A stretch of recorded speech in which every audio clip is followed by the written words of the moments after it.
Michael B. Jordan, finally, I did this to Lori Harvey.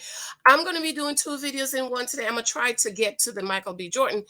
But first, I want to talk about in my community tab, and I did a quick video last night about the young lady with the scenario who was making 80,000, the boy husband make 30,000. We was talking about it. And I said, it's, why did she have to choose somebody that make 30,000? Well, someone said this morning, Mahalia Edwards, she says, all I see is a household with 110K a year. What's the issue? I'm going to talk about that. Okay, the issue is, Mahalia Edwards, is that 90% of Americans sees her 80,000 and his 30,000 as a household of 100K, which is why 90%, it's probably more now, 90% of Americans live what? Paycheck to paycheck. They cannot afford to miss one paycheck. You know that saying, you're one paycheck away from being homeless. When they say that missing the job, I'm like, not me. That's the issue, Mahalia. The issue is you're seeing this like 90% of Americans do. It's Friday. Good morning. My voice is still a little raspy. Little Michael said, I sound like a frog, mommy. You sound like a frog. I was reading to him. He said, no, mommy, let me read. I'll read it, okay? So my voice is not back. So married at first sight is gonna have to wait for 2 hours, girl. You gotta have the right voice. So thank you for your love support. Thank you for your all of our new cousins. Welcome. Thank you for those of you who have picked up the books. I noticed that my book sales for 23 Types of Guys, the ebooks, and the Naked Wife has doubled. Okay, has doubled what it was before, or the print book. So that's very good. If you don't know, all of my ebooks are on sale because I have so many people overseas now that are picking up the books. And so to say thank you, I put all of my ebooks on sale. So Japan, India, Australia, France, always UK and Canada, always support me. Australia, Brazil. Apparently they have Brazil in, Dust is in Brazil too. So I absolutely love and adore you. Thank you for all that you've done for me. Thank you for hanging with me. And I'm going to try to get into this article about Michael B. Jordan and Lori Harvey. They were asking, this says she returned to the streets. I don't think I see her as returning to the streets. Okay. She's 25. She's 25 years old. So I don't see, but we're going to talk about that. But I want to talk about this really quick, and then I'm going to get to that if I have time. That's it. It says, Michael B. Jordan finally deletes Lori Harvey off Instagram after realizing she belongs to the streets now. Okay. But before that, and so Mahalia, she says, I see a household of 110. Yeah, most Americans see that. What I see is somebody who is financially illiterate, as 90% of Americans are. Because if you have any kind of financial sense, you cannot live or budget your whole household income, right? Because you're one paycheck away, most Americans, one paycheck away from being homeless. She says that's what she sees. But you know what I see? And ladies that's dating for marriage, if you are already married, it is what it is. Be quiet. Go ahead and pay the bills and go see a marriage counselor. But I'm talking to the girls that's dating for marriage, okay? Ladies that's dating for marriage, you need to be prophetess. You need to become prophetess, and you need to see what the end is going to be. The reason why I say that is if you look into my comments, right? If you read my comments, there are a lot of ladies who give their testimonies and saying, I did that and it didn't work, okay? She sees a household of 110. I see a woman that is stressed out. I see an angry Black woman. I see a woman that is worn out. I see a woman that is tired.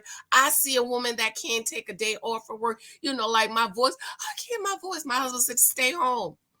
I see a woman who, if she's sick, she can't stay home.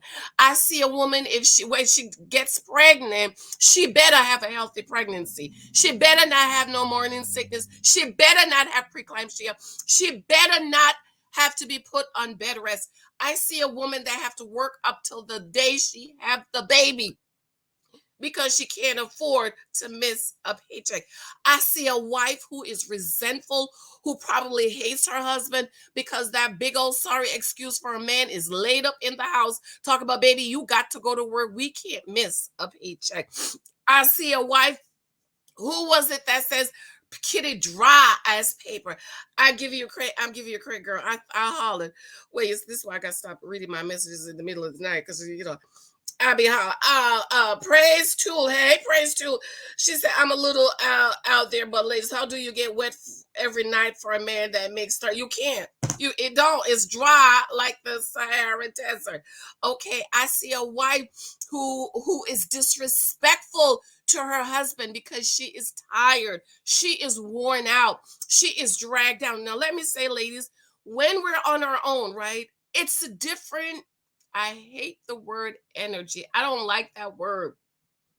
And if you came up in the church, you know why I don't like the word, but it's your essence is different, right? When you're by yourself and you have your kids, you know you have to do what you have to do for your babies because you can't afford to let your kids be hungry or you all be homeless, okay? My daughter's 27, and till this day, she asked, Mommy, where are we going for our birthday? Not what we're doing. Where are we going? Because in her head, my birthday, we get to go away. When I was just me and Lexi, every birthday, me and Lexi would be driving, getting on somebody's plane, going somewhere, okay? So when we're by ourselves, we know that we have to do what we need to do. Girl, but when you laid up with a grown man that's not pulling his weight, girl, he's not pulling his weight, and you got to get up every morning and go to work because he's incapable of doing it. Oh, you gonna be angry and resentful and bitter and be the angry black woman. I see a mother who when she pregnant, she can't miss a day. Don't have no morning. You better pray to God you don't have no morning sickness. You better pray to God you have a healthy pregnancy. You better pray to God you don't have preeclampsia. You better pray to God that your blood pressure is not out of whack when you're pregnant, because Pookie is going to tell you, you can't stay home. You got to go to work. You better pray to God. Okay, when the baby come, you don't have to have a C-section because Pookie is going to want you to get up and go back to work tomorrow. You better pray to God you have a healthy pregnancy. That baby is healthy. That baby is not preterm, didn't come early because of all the hard work and all the pressure you have to be under. You better pray to God the baby don't have to stay in the hospital when you have the baby. And poor, you know what I see? A mother that have a child and her milk can't come because she is stressed out and worn out because she has the pressures of the world on her about how I'm going to provide for my household with a grown, fill in the blank, laid up on the couch, incapable of doing his part. I see a mother that had to leave her baby after a couple of days and go back to work because you can't afford to miss a paycheck because you have Pookie laid up on the couch that's unable to do her part. Girl, Mike came to pick me up. I think he came. We went to lunch, and I saw this girl just had a baby, and I said, "Oh!" It just kind of caught me off guard because I'm like, she just had a baby. What is she doing back at work? And before my job, which is shameful, girl. It is shameful. I don't know how they got away with this, but we didn't have what they call the pregnancy leave. Okay, don't matter to me, girl, because I took 6 months. Okay, and so our union, we fight. We went to Trenton, we march, we fight, we march, and so they finally gave prenatal care. Is that what it's called? 6 weeks. So before the 6 weeks, girl, the ladies would have the baby on Friday and they'd be back at work on Monday because they can't afford to miss a paycheck. Can you imagine that? Okay.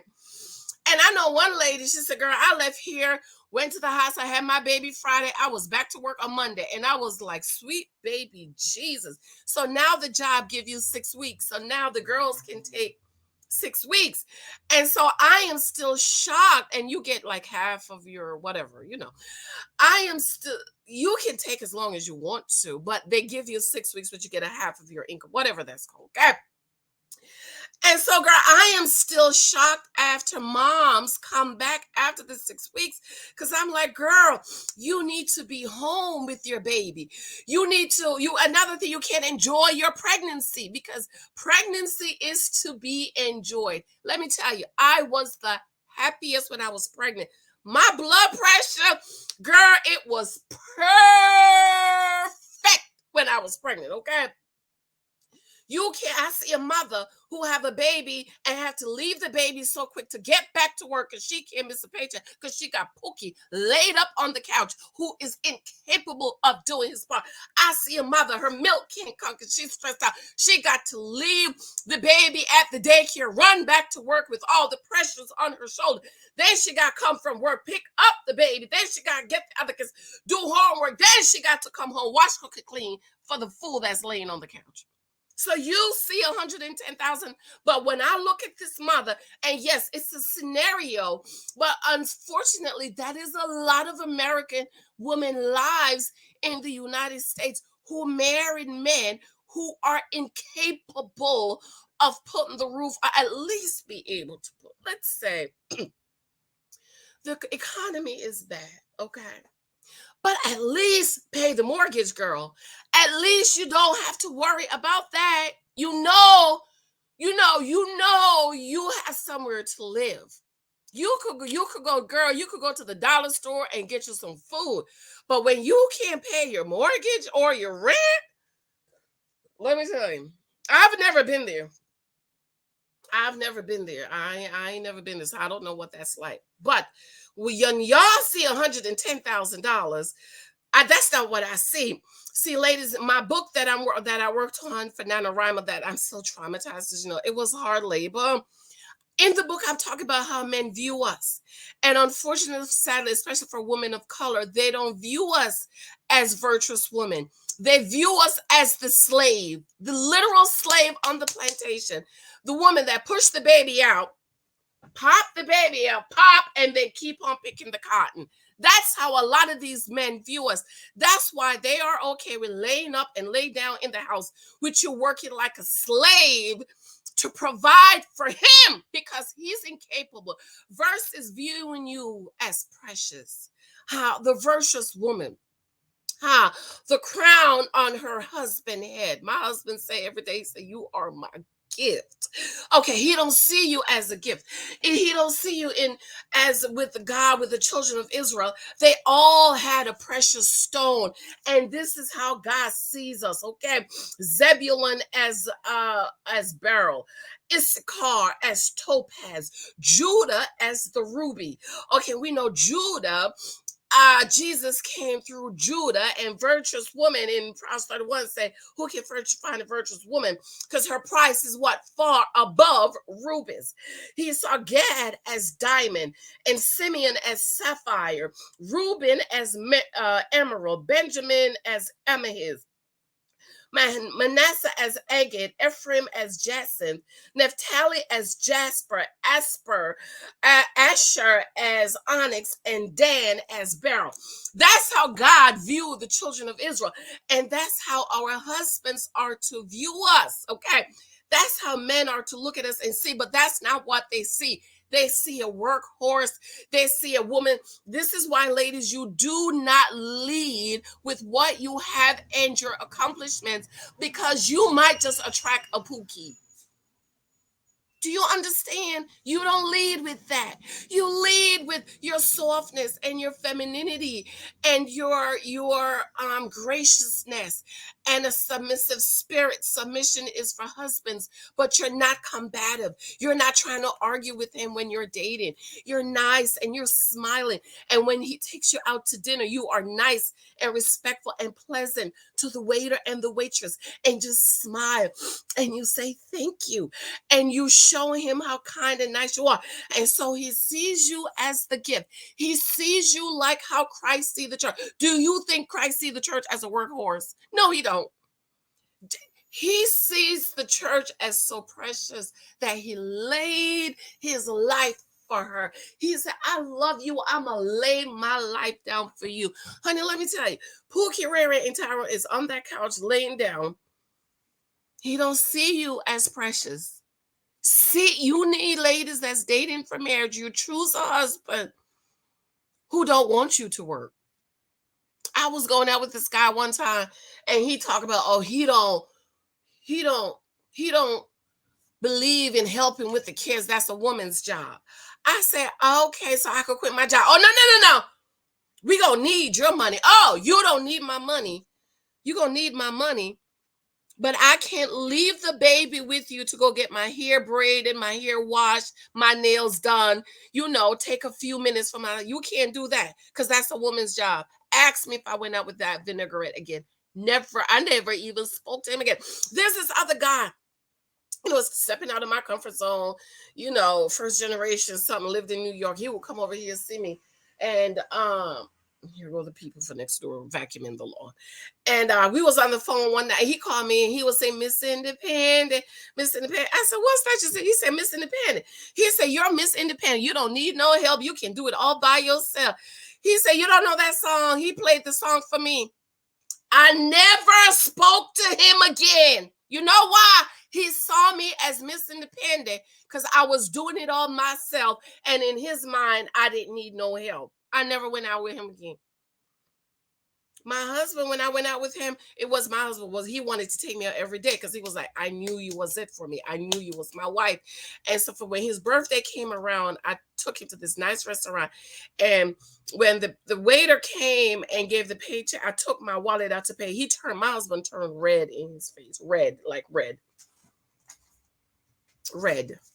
You see this? He turned red. He said, no. You don't got to do that. You don't got to do that. As long as you are in my presence, you never have to take your wallet out. Okay, I treated him for his birthday, for Father's Day. I bought him some new suits because he was like, baby, I think the moth will eat up some of my suits. He's been home for 2 years. And so he's been working from home and haven't had to have a suit. So now this year they're starting to get back. And I said, Mom, I said, you mean roaches? We have roaches. He said, no, not roaches, Mom. I said, oh, Mom. And so I took him to the men's store and I got him like 2 or 3 suits.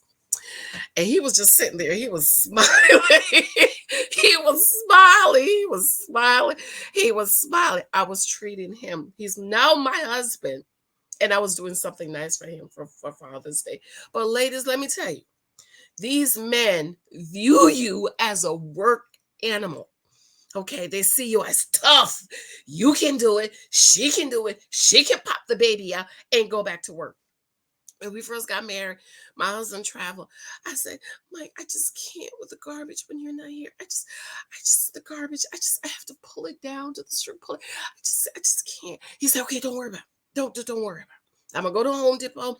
I'm gonna get the big garbage with the cover, and you just put the garbage in there, and then I'll take it out. I said, okay, thank you so much. Next thing I know, he said, babe, I told Tony next door to take the garbage out. You're gonna put it in there, and he's gonna take it down to the street, and he said, don't worry about it. So now, we married 9 years. I don't touch the garbage. When Mike's not here, I put it in there. And when my husband's not here, the neighbor pulls it down. Once in a while, if I feel when I come home and Lou Michael want to stay inside and play, if I feel like pulling it up, I'll pull it up. But no, my neighbor gets it. You know why? I can't. I just can't. This here, y'all. Pookie. Pookie. I'll do it. That's why he got you working like that. That's why he got your ass. You can do it. You don't need no help. Child, you could pop this baby out. You could go back to work tomorrow because you're strong. You're strong. You can,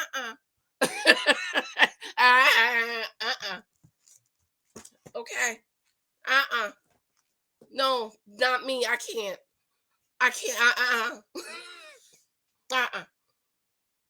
Be careful how these men view you.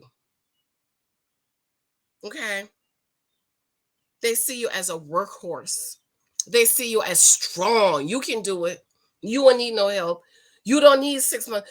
When I was pregnant and I'm going to go, I was trying to work up to my last day because it was winter and I wasn't going out to walk. I love the cold, girl, but when you're pregnant, you're not trying to walk in no cold. And so I said, no, I'm gonna go to work so I can walk. We have 10 floors.